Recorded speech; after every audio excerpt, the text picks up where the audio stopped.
Welcome back to Houston Life. We're talking fashion today, and most people are familiar with the iconic fashion brand Kate Spade. I mean, the brand itself is synonymous with style. Talking handbags, colorful design, those looks still inspire till this day. But behind the success of that brand was a friendship and a partnership that spanned for decades.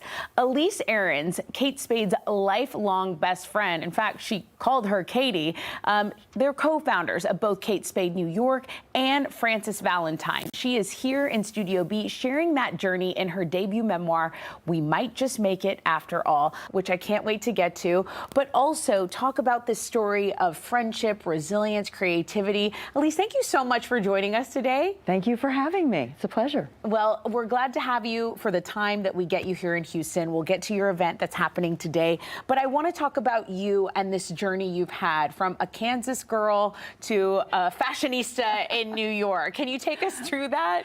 Well, I grew up on a farm in Kansas with where there were four sisters. I'm the youngest of the four, and my mother is an illustrator and designer, and she had always had jobs working with fashion companies in Wichita, drawing all of their illustrations for them for the newspapers. And she took a copy of Women's Wear Daily every day. So I really fell in love with fashion at an early age. And my sisters and I were huge vintage shoppers all the way through until I got to college. And I found a new friend in vintage shopping, which was Katie Brosnahan, who was my neighbor 2 doors down in my dorm.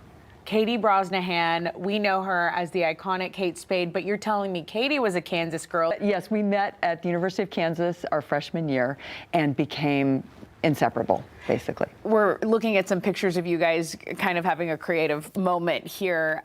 Take us through what it was like to land in New York. So it was fantastic. It was, well, we were broke, of course, right when we moved to New York, and both wanted to work in fashion. I got there first and landed a job in public relations for a fashion company. Katie landed a job at Mademoiselle magazine as an assistant fashion editor, and then moved into more jobs. One was the accessories editor. So basically, Katie discovered that there was a lack of chic, simple American bags in the marketplace for photo shoots. And it was she and Andy who came up with the idea to start a handbag company. And we had been in New York for about 7 years by that point. And they called me and said, we know what kind of business we're going to have, and invited me to join them. And so you just said yes. I mean, your friends are here, and Andy's, his last name is Spade. Yes, correct. And they weren't married yet, but it was his idea to combine her first name and his last name for the label. And I mean, what a branding moment. It's such a good name. It is. It's a strong name. Yeah. It carries like this elegance. And I saw in one of the interviews that you've done, you kind of described Kate Spade as like the chic older sister that we all know and love. Let's talk about the cool aunt brand that you have, Frances Valentine. Yes. Which is such a cool brand. Tell us about that, how that came to be. So we sold Kate Spade in 2006 and had about 8 years off where we were so lucky to have both, to have a career and have time to raise our children. We both worked at our children's schools for a period of time, but we both really missed fashion. And we started talking about a new business together, and it was an accessories company. And we put two family names together, Frances and Valentine, to create that favorite aunt you have, that best friend who makes you laugh harder than anyone else, and called it Frances Valentine. We started as an accessories business, handbags and shoes, because those are what Katie loved to design. And after we lost Katie, it was 2 years after we launched, I really wanted to do a tribute to her. So I made two of her favorite vintage pieces. One was a caftan that she wore on every vacation we'd taken together. The other was this embroidered, beautiful floral embroidered sweater. And the themes that kind of kept coming back were florals. A lot of florals, a lot of color. And people started asking us for all of the things we were using in our campaigns, which were our vintage pieces that we'd collected together over all of those years.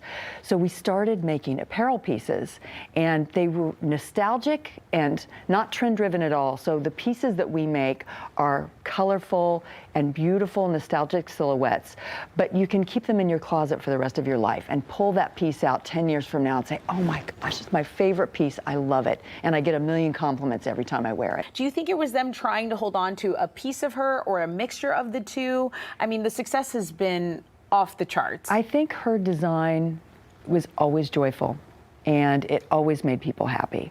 And I think our products at Frances Valentine resonate with those women who bought Kate Spade when we were running it way back when, to all of our new customers. There's always some detail and some fun thing about it that just makes you so happy when you wear it. Absolutely. Okay, I love that. I want you to sit tight and don't go anywhere, because Elyce Arons is sticking around for more fun. Plus, I'm going to tell you where you can meet her today. We're going to talk about the book and maybe do a little fashion rapid fire when Houston Life returns.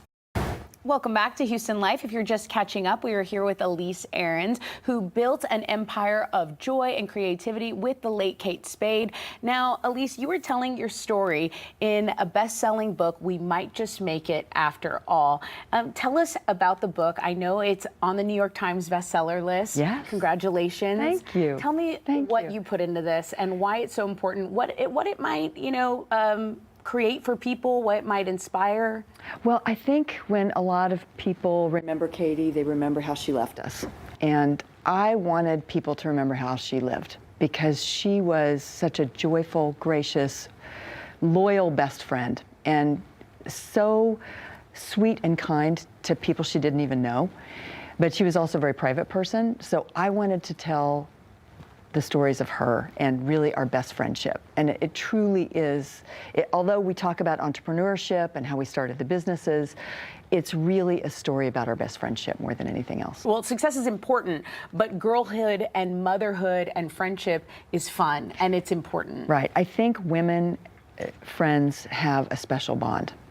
And it's very different from male and female relationships, but women who have that best friendship, and I was lucky enough to have it with Katie, have something truly special. Yeah. What do you hope that readers will take away from this story?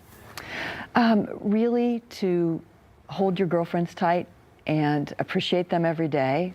And if you haven't seen them and you don't live in the same city, to call them and tell them you love them. Catch up with them. I know. We are looking at video of your book tour. You've had many stops. You started on the East Coast, and now you're here in Texas. What can guests expect at the Sip Shop and book signing today? So we'll be signing books from 3 to 5 at River Oaks District, as well as a shopping event. So it should be a lot of fun, and anyone can come. It's open to the public. I love that. Okay, so we're going to put the details on our website as well, HoustonLife.tv. But we wanted to do a little bit of rapid fire questions with you. Fashion and style, we'll start here. What's the one accessory that every woman should own? Oh my goodness, that's so hard. A great pair of shoes that you can walk in all day, and a favorite handbag that holds just your necessities. We were just talking about shoes, heels or flats. What do you prefer? I prefer a kitten heel. That's because nice. it's just enough. It's about 2 inches. And I can stay in it all day long, but I still look great. Okay, and out of everything you've designed, what handbag is your favorite that you've ever designed? Oh gosh, well, I switch out my handbags every few weeks. Okay. Probably, I would say right now, it is our new suede bags. And I'm carrying the Bryn suede bag. Okay. It's a light blue and it's gorgeous. Okay, what color do you think never goes out of style? Oh my goodness, well, everybody always looks good in pink. I love red, I love pink, I love green, I love blue. I love all colors, actually. Color really brings out the personality in people's faces. Yeah, and Frances Valentine, when you started creating some of the apparel, it was really inspired by vintage, but what is something that is a vintage find that you could never part with? My fisherman sweater. And I don't even know how old this thing is, but it was probably 50 years old when I bought it 30 years ago, and it just stays intact all the time. I love it. It's my go-to. And you're a New York City girl, but you're from Kansas. Yes. Okay, what is the best part about living in New York City, and what's the best part living in Kansas? New York City's the top of the world. There's always something going on, and as they say, the city that never sleeps. It doesn't. You can run out and get a coffee at 3 o'clock in the morning somewhere. But what I love about Kansas are the values it instilled in me at a young age, and just being a good person. And I think most people are inherently good, and there's so much chaos happening around us that's just on the outside. but it's looking at the goodness in all people, because everyone just wants to have a happy, good life. And most people are genuinely good. Yeah. It kind of prepared you for the big city, right? It did. Your upbringing. Hey, speaking of Kansas, what award did you just get? Oh, okay, this was such a surprise, but it was a wonderful surprise, and I'm so honored. I was awarded Kansan of the Year last week in Washington, D.C., and they gave me a tour of the Capitol. I met the Kansas senators and all of the congressional folks, and it was a wonderful celebration. Oh my gosh. Okay, that is wonderful. What a great moment. Okay, we are running out of time, but we'll just ask a couple more of these questions. What is always in your purse? Oh, well, my phone, my lipstick, and my eye drops. Okay, who's your style icon? Mary Tyler Moore. Oh, I love it. Mary Tyler Moore. Well, the title of the book, We Might Just Make It After All, is kind of a line inspired by the theme song of her TV show. I love that. Okay, and last question. If you weren't in fashion, what career could you see yourself in? Yours. I want your job. Okay, let's switch. Let's switch. Here, you run the prompter for I don't me. think I could do your job, but I admire what you do. And you went to school for journalism. I did. That's amazing. I did. See, no wonder you're a great interview. Unfortunately, we're out of time, but remember, Elyce is hosting a sip, shop, and book signing later today at the Frances Valentine store in River Oaks. It is open to the public. It's from 3 p.m. to 5 p.m., and We Might Just Make It After All is now available to purchase. And of course, we'll provide a link to connect you with Elyce on our website, HoustonLife.tv. Just click under the Scene on HL section.